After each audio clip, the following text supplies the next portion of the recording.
Sa umaga, tanghali, at gabi po sa ating lahat dyan sa Pilipinas at all over the world, guys. Kaya ito na tayo. Abangan na natin kung ano yung ating napakagandang mensahe dito patungkol sa Kim Pao ganap. Bago natin umpisahan ng ating YouTube channel ay gusto ko lamang po introduce sa inyo ang ating intro. Pasok!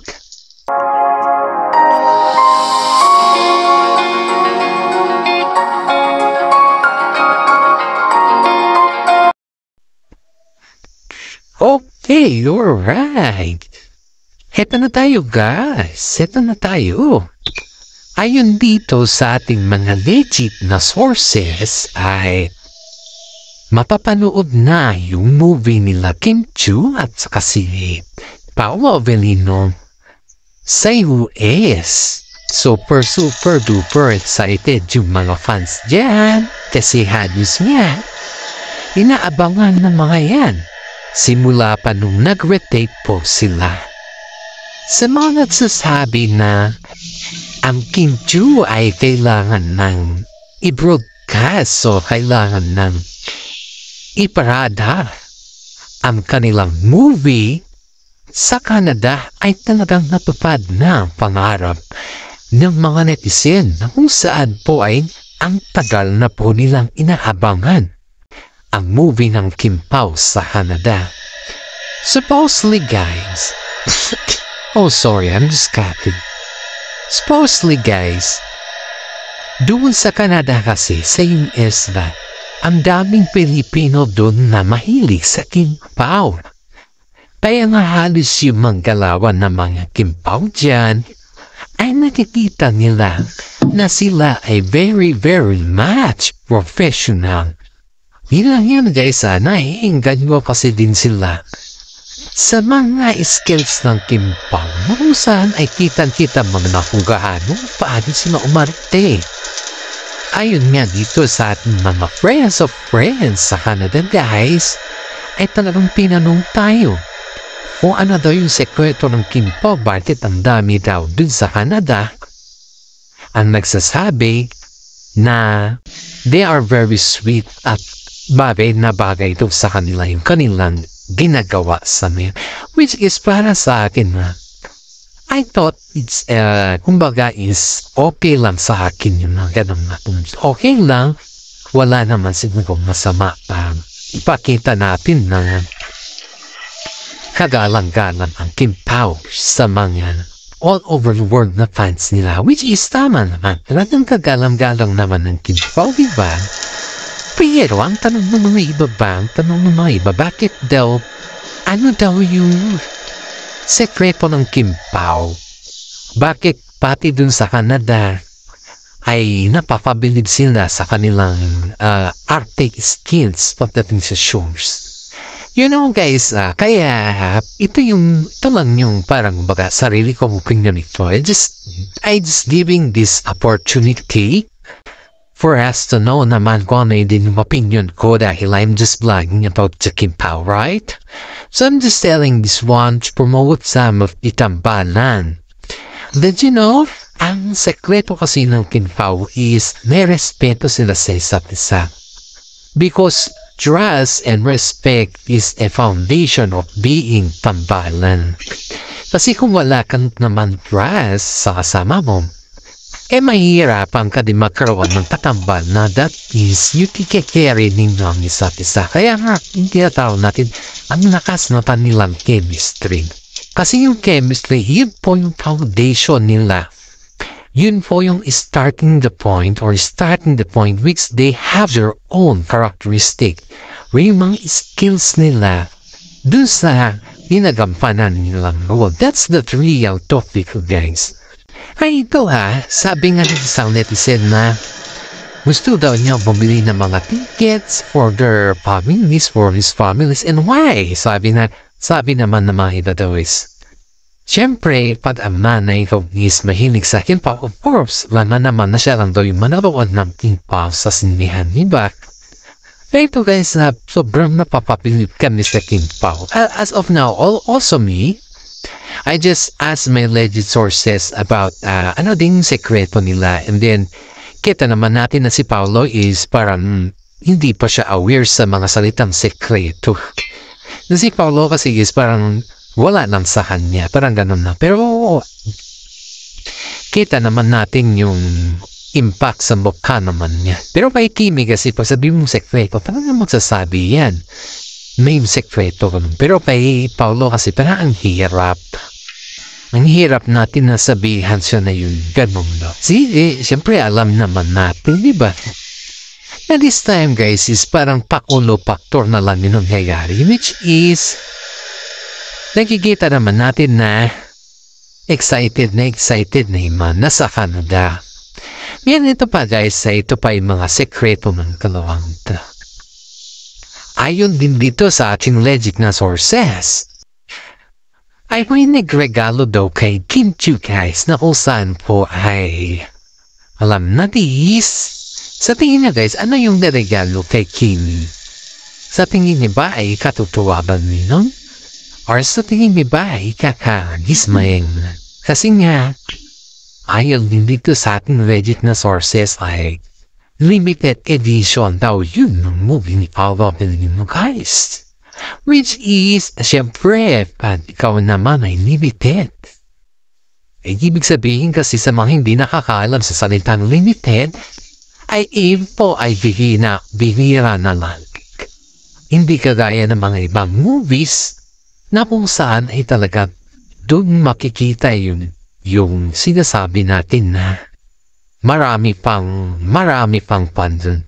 Marami pang kumbaga is sobra pa yung mga aklat na gano'n or yung mga movies na as of now, dito guys, dito, I'm speaking for this fun, is parang hindi na daw siya masyadong crowded or hindi na daw siya masyadong kumbaga is parang ang hirap daw aminin ni Kim Chiu or kaya si Paolo Abilino na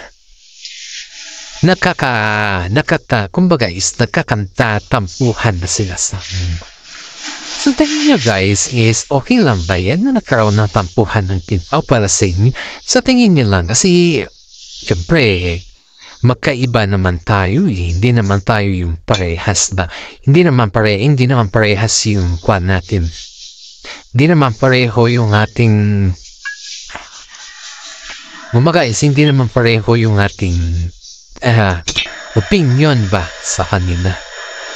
Pero sa akin kasi guys parang ito nagtatampo daw kasi si Paolo dahil nga dun sa limited edition na kanyang movie ay binigay daw kay Kim Chiu, which is matagal na yun guys. Kaya nga po tinawag yan na limited edition kasi sobrang tagal na yan. Iyan po yung general parang si Kwanata yan isang bayani Goyo. Si Goyo kasi dyan is isang general na kung saan ay pinagtanggol niya ang Pilipinas sa mga sumasakop sa bansa. Iyan po yung parang kumbaga pinalabas kasi yan na movie. Correct me if I'm wrong guys. Is napanood ko na kasi yan almost a year na. Pinapanood kasi yan. Kailan kasing panoorin yan pag yung mga taon sa mga yung mga bayani, type of the bayani natin gaya ng mga Jose Del Pilar, ganun ba mga Apolinario Mabini, mga yung may kasaysayan, kumbaga. Siyempre guys, hindi naman kasi in-expect ni Paolo na may magsasend o magbigay sa kanyang kaya nga daw nagpampo si Paolo sobrang pampo daw ni Paolo dahil hindi daw niya sukat nakalain na yung magre-regalo ng ganon sa kanya is a cause for him. At sabi pa nga daw niya dito na hindi daw dapat hindi regalo yung kundi siya daw mismo kasi nga daw namatay kasi si Paolo Abilino sa ending nun ng drama. Siyempre ayaw naman ni Paolo Abilino na ma-cry siguro siya. Kung kaya is gusto niya is okay lang si Kim Chiu, ganon. Kasi nga, It's a long time. You are long time. Movie already. And then, nabigla daw si Paolo bakit niregalo daw kay Kim Chiyon. And of course, guys, natatampo si Paolo dun. Di daw na kasi in-expect na yun daw yung magiging surprise regalo ng kanilang kaibigan kay Kimi. Ang pagkaalam daw niya kasi guys, ang pagkaalam daw ni Paolo is just only they go to fun. Parang kumbaga exercise dito or ganito, ganyan. But suddenly, just Paolo realized that yung tina-target pala ng kanilang friend is just about the movie before. Of course, yes. Paolo have the right naman na bagay si Paolo naman may karapatan naman na magtampo. Kasi nga, without asking any permission, of course. Sa movie niya kasi yan. And then maybe it's just only for fun for them. But para kasi kay Paolo, it's ibig din naman. Pamisa-misa kasi, we need to respect din yung mga kaibigan natin. Even though, just a close friend ba? Kasi ang daming sinasasabi na, kahit close friend, no, it's okay. No worries, it's okay. Not taking for granted every time they ask or every time they like that. It's not taking for granted everyone, right? Yung natin dito, versus, pinapaliwanag na po natin yung dahilan kung bakit katampo din sa Paolo Avellino kay Kim Chapo. And then ito nga, sabi ng mga iba na, sana ay mag-open na daw yung dalawa kasi hindi kita talaga na magkaiba yung iba daw yung mukha ng isa't isa pa sa kanila eh. Kaya sabi naman ng mga friends nila dito na normal lang daw yung tampuhan dahil nga nandun na sila sa on the spot na tampuhan ba yung hindi mo ba in-expect kung ano yung sequel part na kumbaga kung ano ba yung sabihin natin na kung ano-ano na lang daw dyan. Aba, itong si Kimi pala. Nagtampo nga si Paolo Avellino sa kanya siya pa daw yung sinuyo ni Paolo Avellino. Wah! Alam niyo guys, natatawa ako dito sa mga issues natin for today. Yung, alam mo yung mga okay terms na yung si Paolo Avellino yung natampo tapos ang subuyo si Paolo Avellino din. Sabi nga, kasi nga, pumunta daw kasi si Paolo sa bahay ng friend niya. Hindi na lang natin banggitin yung bahay ng friend niya guys na dahil dito sa tampo-tampo na to. At nag-seek daw ng help if what should they do or did they done wrong of missing. I think Kimi daw nag-reply. And then, pag Kimi nag-reply si Kimi, of course, alam mo ngayon, there's something wrong with it. Tanaman si Paolo Avellino, very curious na very sanay kasi na every time nandyan si Kimi sa kanya. It's time for them na yung parang iisipin kasi na mga iba nun.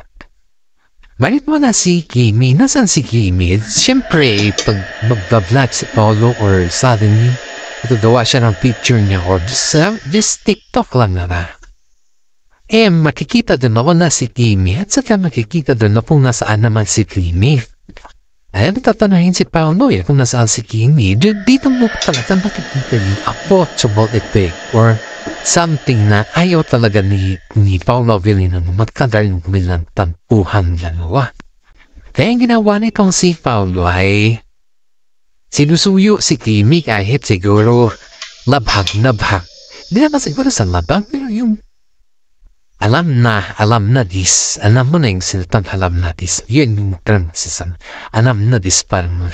Kaya, of course, normal na lang kasi yan sa kanila kung pupusin. Napaka-normal ba? Yung sabi ko dito parang inaalalayan ko na lang yung sarili ko na mas masarap sa pakiramdam na yung normal silang dalawa. Yun na lang yung sinasabi ko palagi sa sarili ko kasi syempre guys, kung isa ka sa mga tao na nagbibigay kilig sa mga kasama mo, of course, just understanding the real talk na sinasabi, diba? You need to understand every sequence. Kailangan mo din ano yung naralapat. That's the real discord and that's real. Diba? Sabi ko dito bawas-bawasan yung pagiging seloso ba? Kasi, ganito pa guys, baka siguro di ko yung naniniwala dito sa sasabihin mo. Nagsiselos daw si Paolo Avellino. Natawan daw pa pala dun sa kanyang ipokritong selos ba?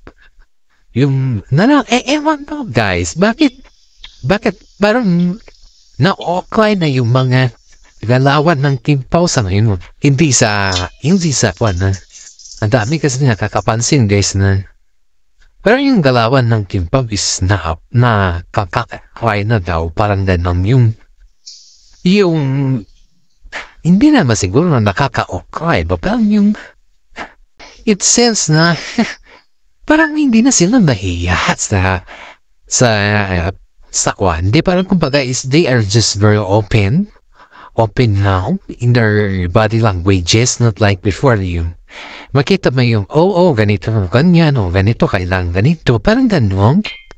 Pero as of that time na yun guys, is parang na-cryan daw sila. Pero sa akin, hindi naman cryin, presenta lang yung nararamdaman nila, yung kasi papaintindi ko dito eh. Pero papaintindi ng mga iba, because we have a different perfection in our life, or we have different perfection or idea. Yes, ang sinasabi kasi dito, sinasabi kasi nila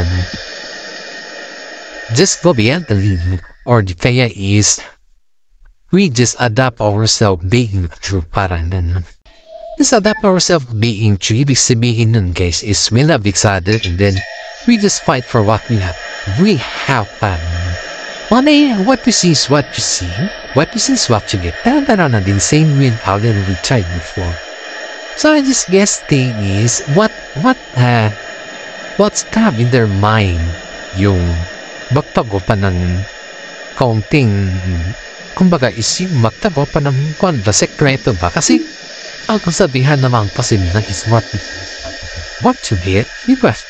So ibig sabihin no more guessing about them. That's what we see is that is already true, right?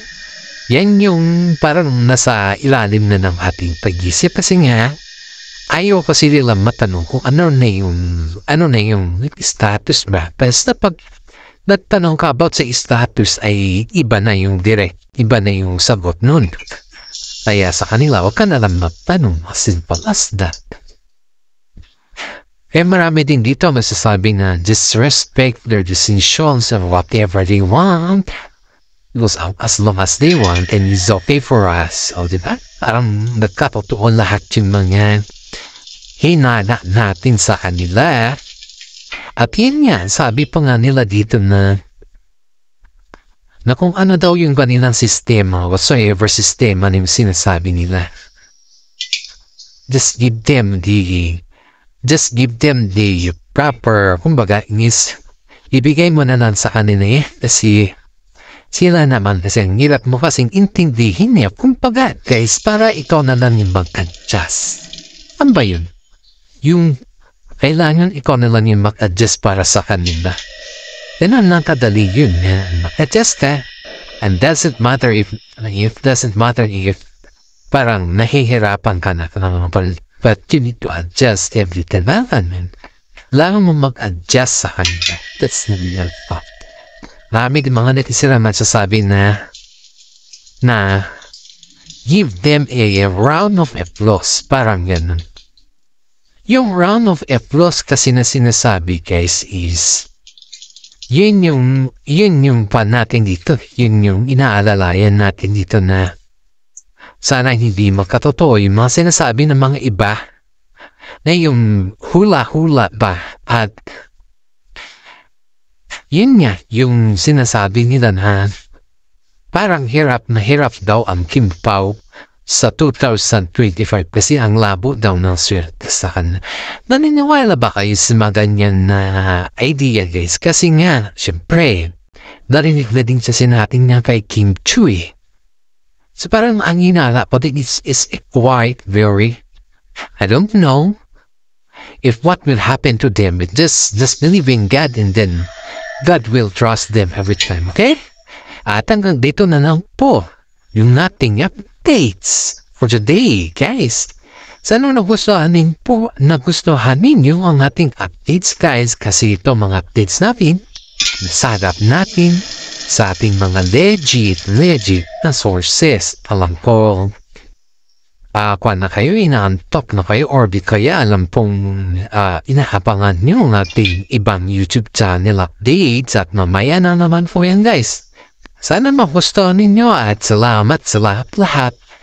At mapahinga po tayo na maayos, makatulog tayo na maayos at hanggang dito na lang po ang ating updates.